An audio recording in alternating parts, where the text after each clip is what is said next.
दोस्तों ईवी गाड़ियों पे मिलने वाली सब्सिडी अब धीरे धीरे लगता है ख़त्म होने वाली है।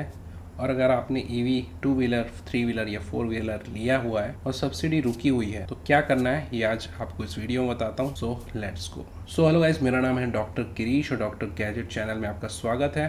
दोस्तों मैंने 2022 में 2 इलेक्ट्रिक गाड़ियाँ ली थी। पहला तो ओला स्कूटर, जो मेरा छत्तीसगढ़ का फर्स्ट ओला स्कूटर था। दूसरा मैंने ली थी सितंबर में नेक्सॉन ईवी। तो ये दोनों गाड़ियाँ थी। फेम टू सब्सिडी जो मिलता था सेंट्रल गवर्नमेंट का, वो तो ओला स्कूटर में जल्दी मिल गया था, मतलब 1 साल के अंदर मिल गया था। बट जो नेक्सॉन ईवी का फेम टू सब्सिडी में 15 लाख के ऊपर पे गाड़ी पे नहीं मिलता था, तो फेम टू सब्सिडी तो उसमें नहीं मिला। स्टेट का सब्सिडी मिला जो कि 1.5 लैक्स का था और 10% मैक्सिमम 1.5 लैक्स तक ज़्यादा था। तो 1.5 लैक्स आने में मेरे को 2.5 साल लग गए और 2025 में अभी जाके मेरे को वो सब्सिडी मिली है बिना किसी इंटरेस्ट के, लेकिन एटलीस्ट मिल तो गई है। दोस्तों बजट नहीं था ऐसा बोला जा रहा है, तो बजट की कमी की वजह से और ज़्यादा इलेक्ट्रिक गाड़ियाँ बिकने की वजह से इतना डिले हुआ।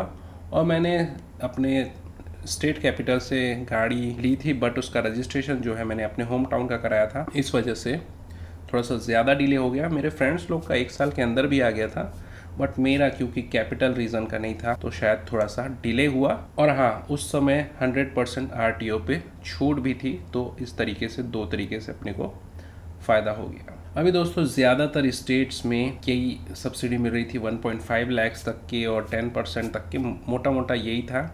कुछ स्टेट जैसे हरियाणा में शायद थोड़ा सा ज़्यादा 6 लाख तक का सब्सिडी मिलता था, और कुछ स्टेट जैसे कर्नाटका, तमिलनाडु में तो अभी कोई भी सब्सिडी नहीं मिल रही है। छत्तीसगढ़ में भी अभी 2022 में जो नोटिफिकेशन आया था उसमें ये लिखा गया था कि ये जो सब्सिडी है वो 2026-27 तक चलेगी। बट अभी अचानक से नोटिफिकेशन निकाल के छत्तीसगढ़ में भी ये जो सब्सिडी है जो 1.5 लाख तक मिलनी थी वो 1 लाख तक की उसको कैपिंग कर दी गई है, तो सब्सिडी कम कर दी गई है। दूसरी चीज़, पहले हाइब्रिड गाड़ियों में भी सब्सिडी मिलती थी 50% ऑफ प्योर ईवी, मतलब अगर कोई प्योर ईवी में 10% मिल रहा है तो हाइब्रिड में 5% मिलेगा, ऐसा मान के चलिए। वो बिल्कुल बंद कर दी गई है, हाइब्रिड में नहीं मिलेगी। तीसरी चीज़ जो सबसे इम्पॉर्टेंट चीज़ है कि एक्स शोरूम पे मिलता है ये, और एक्स शोरूम प्राइस अगर 20 लाख से ऊपर है तो अब छत्तीसगढ़ में उसमें ज़ीरो सब्सिडी, यानी कि कोई सब्सिडी नहीं मिलेगी। मतलब जो हैरियर ईवी आ रही है 21.49 लाख की, उसमें आपको ज़ीरो सब्सिडी मिलेगी। अब धीरे धीरे ईवी का अडॉप्शन इतना ज़्यादा हो गया है तो धीरे धीरे सब्सिडी कम होती जाएंगी।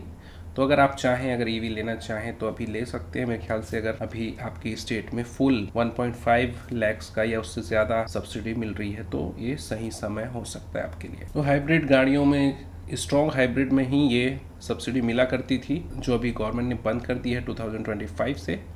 स्ट्रॉन्ग हाइब्रिड में कौन कौन सी गाड़ियाँ आती है आपको पता ही होगा। टोयोटा हाई राइडर, टोयोटा का इनोवा हाई क्रॉस, कैमरी, इसके अलावा ग्रैंड विटारा जो मारुति का आता है, होंडा का भी आपको होंडा सिटी जो है हाइब्रिड वाली वो आती है। तो इतनी गाड़ियों में ये मिलती थी, अब नहीं मिलेगी छत्तीसगढ़ में। आपके स्टेट में क्या सब्सिडी का हाल है, कमेंट्स में ज़रूर हमको बताएं।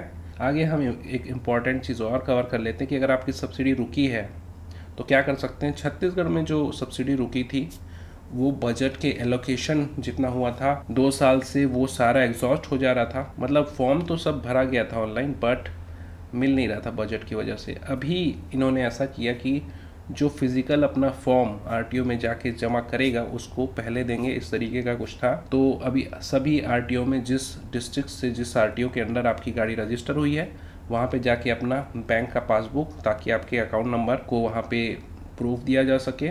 दूसरा आरसी जिसमें गाड़ी के ओनर का नाम हो, दोनों चीज़ सेम होनी चाहिए। आरसी जिसके नाम पे है उसी के नाम का अकाउंट होना चाहिए पासबुक में। अगर आपको अभी तक सब्सिडी नहीं मिला है तो अपने रिलेटेड आरटीओ में जाके अपना डॉक्यूमेंट जमा कर दीजिए, 2 ही चीज़ चाहिए।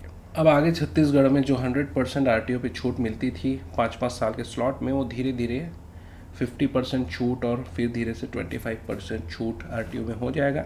धीरे धीरे ईवीज़ का प्राइस, लिथियम बैटरीज की प्राइस कम होने से कम हो रहा है, बट ये सारे डिस्काउंट एंड सब्सिडी और आरटीओ पे जो डिस्काउंट मिलता था वो सब कम होता जाएगा, तो प्राइस ऑलमोस्ट वही रहेगा, बहुत ज़्यादा नीचे नहीं जाएगा ऐसा मुझको लगता है। अब कंपनीज़ के ऊपर ही है कि वो कितना ज़्यादा प्राइस ड्रॉप करती हैं। कंपटीशन तो अभी अच्छा खासा है। और सेंट्रल गवर्नमेंट की जो सब्सिडी थी फेम 1, फेम 2 और अभी PME ड्राइव की, उसके बारे में भी आपको बता देता हूँ। फेम 1 तो 2019 में ख़त्म हो चुका था, फेम 2 2024 में ख़त्म हो गया है। अब 2024 के बाद अभी आ गया है PME ड्राइव योजना। तो PME ड्राइव योजना में 4 व्हीलर को शामिल नहीं किया गया है, इसके अंदर 2 व्हीलर और 3 व्हीलर है और बसेस और कमर्शियल चीज़ें हैं इसमें, एम्बुलेंस वगैरह। अभी आपको सेंट्रल गवर्नमेंट से तो 2 व्हीलर और 3 व्हीलर में ही मिल पाएगा, कार के लिए कोई भी इसमें सब्सिडी नहीं है।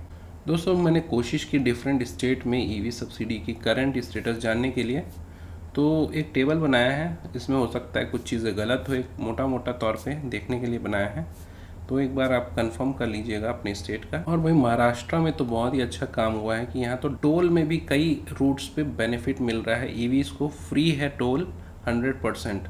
तो ये चीज़ बहुत अच्छी लगी मुझको महाराष्ट्र की, इसको पूरे इंडिया में लागू करना चाहिए। आपका क्या ख्याल है? दोस्तों, सब्सिडी के लिए जनरली आपको कुछ भी नहीं करना पड़ता है। अभी तक के जो मॉडल है हमारे स्टेट में, शोरूम वाले के पास लॉगिन ID होता है ऑफिशियली CG ट्रांसपोर्ट का, वहाँ से वो लोग एंट्री करते हैं, आपसे डिटेल ले लेते हैं बैंक अकाउंट का और RC वगैरह का, और वो लोग ही भेजते हैं। हमारे स्टेट में अभी 2 स्टेप कर दिया गया है, अब फिजिकली भी जाके आपको RTO में देना पड़ेगा, पता नहीं क्यों ऐसा किया गया। और आपको यहाँ पे ख़ास बता दो भाई कि इस सब्सिडी के आने के लिए आपके अकाउंट में 1 रुपये भी आपको किसी को देने की ज़रूरत नहीं है, सीधा आपके अकाउंट में आएगा।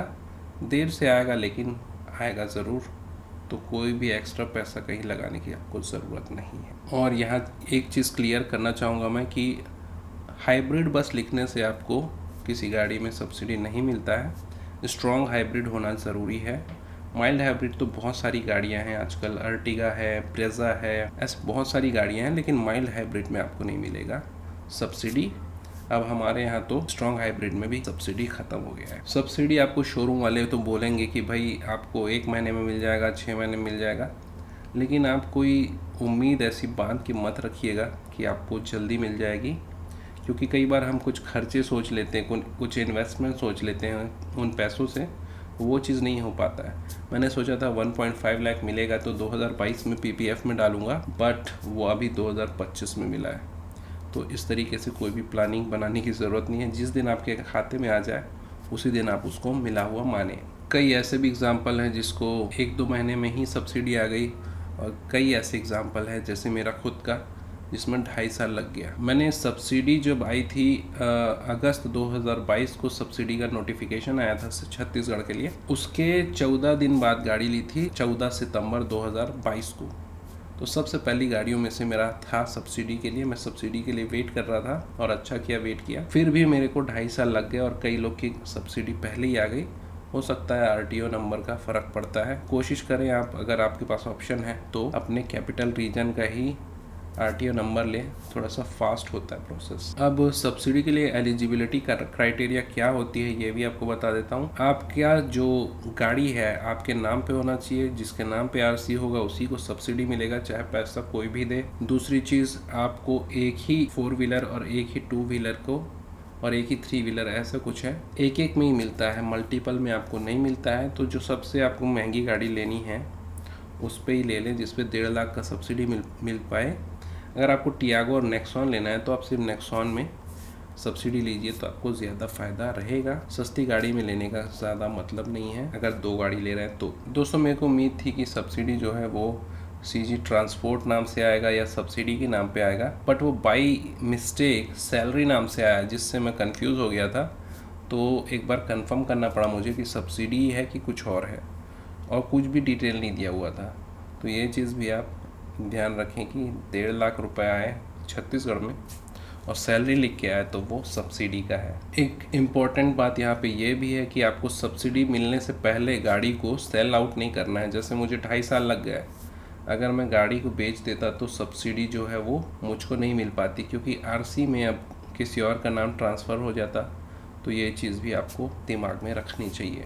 दोस्तों, अपने स्टेट का सब्सिडी जानने के लिए अपने स्टेट के ट्रांसपोर्ट डिपार्टमेंट में वेबसाइट में जाएं उसकी, और वहाँ पे EV सब्सिडी या EV पॉलिसी रिलेटेड डॉक्यूमेंट्स आपको मिल जाएगा। थोड़ा सर्च करने पे तो वहाँ से आपको बेस्ट और ऑथेंटिक इन्फॉर्मेशन लेटेस्ट मिल सकती है। दोस्तों, सब्सिडी से रिलेटेड अगर कोई पॉइंट छूट गया होगा तो आप कमेंट में बता दीजिए या पूछ लीजिए, हमारे साथी व्यूअर्स उसका जवाब ज़रूर दे देंगे या फिर मैं ढूंढ के आपके कमेंट का रिप्लाई कर दूंगा। छत्तीसगढ़ में आपकी ईवी सब्सिडी का क्या स्टेटस है, इसको जानने के लिए एक मैं लिंक दे रहा हूँ। जो ईवी सब्सिडी का सीजी ट्रांसपोर्ट का लिंक है, वहाँ से आप चेक कर सकते हैं गाड़ी नंबर वगैरह डाल के, तो आपकी स्टेटस क्या है वो पता चल जाएगा। अगर आपको नहीं मिला है तो जल्दी जल्दी फिजिकल पासबुक की कॉपी और आरसी की कॉपी जमा कर दीजिए। तो भाई ये था वीडियो सब्सिडी के बारे में, उम्मीद है आपको पसंद आया होगा। आप लोगों की सब्सिडी मिली है कि नहीं ये कमेंट्स में बताएं, और आपके स्टेट में कितना सब्सिडी है ये ज़रूर बताएं, 2 व्हीलर हो चाहे 4 wheeler. Thank you so much for watching. मिलते हैं नेक्स्ट वीडियो में, तब तक के लिए बाय बाय, टेक केयर।